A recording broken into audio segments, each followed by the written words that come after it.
Oh, it's a bit of a wet one here in Yorkshire today. You see,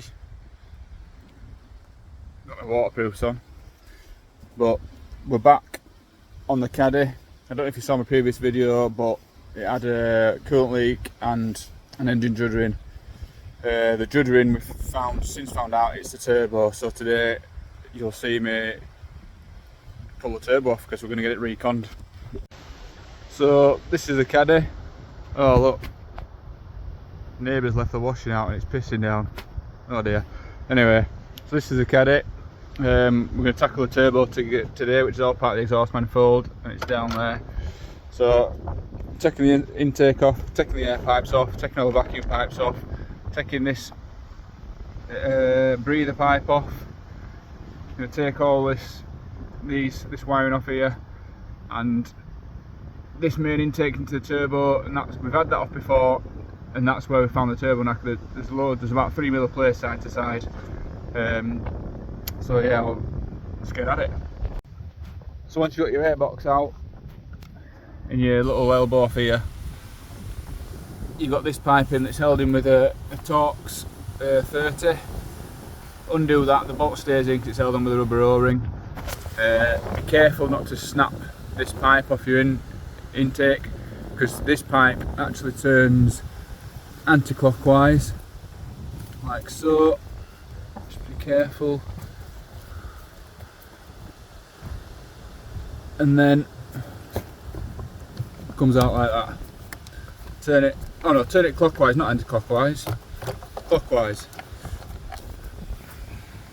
And now you'll see access into your turbo. Can't quite see it yet.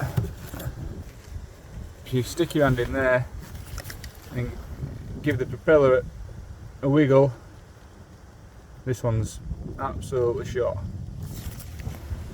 So next we're going to undo this wiring to gain access to all the turbo unit. Another T30 Torx, undo that there, obviously after you've unclipped your heat shield material. Then we'll be able to unplug this loom with the 4 plugs. Just get your little pick under there. Right, if you're as good as me, good old Yorkshire lads, should have the knack. Just press it, pull, press it and pull. That's that out of the way. So I'm just going to undo this bolt now, move these sensors out of the way and see what we've got going on behind the back of here. I can't imagine this turbo being an easy job because it's all part of the exhaust manifold. It's going to be a big unit. I'm thinking it's going to have to go downhill, but we'll get to that when we come to it. So we're back.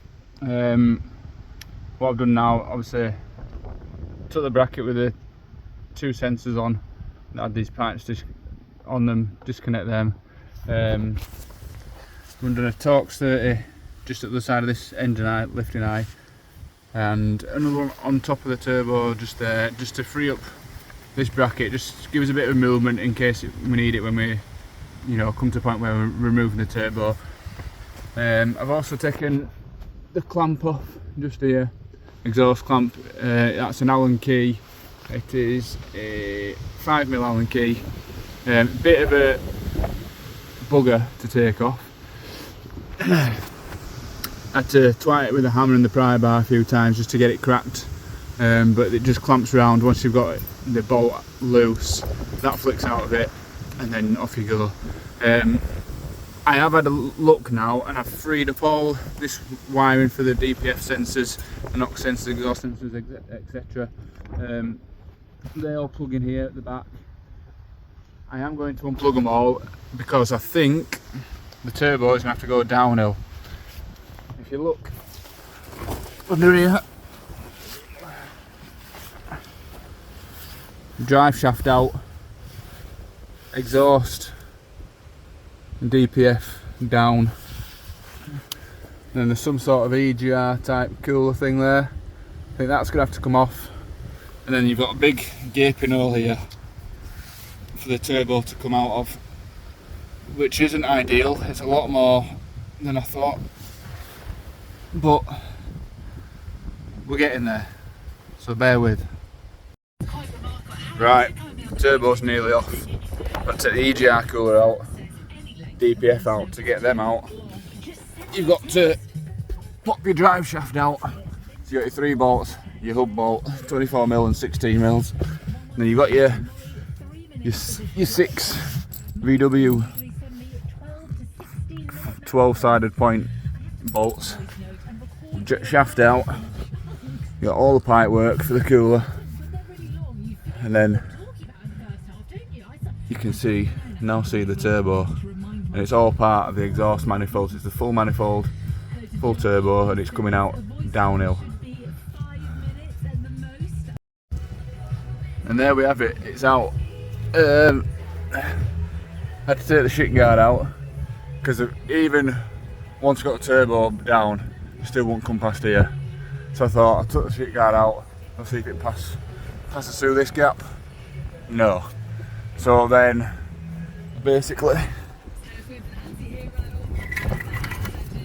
took these 3 bolts out, took that circlip off there, and it just dropped this off, and it gave me that little bit of extra room, and it came out of here. Tuna. Labels. No, I don't eat cheese anymore, but I used to. That was my bag. Tuna and cheese toasted. Yeah, tuna. Horrible. Right, we're back for another day, just prepping the Caddy ready for the turbo to go back on. So with any turbo job, you want to be able to change the oil filter, because there might be some metal shards from the impeller or anything like that, so you don't want that going back round the engine. So to do that, 90mm spanner for your sump plug. That's at the back of the engine. Get your oil draining, and then you've got your oil filter just here.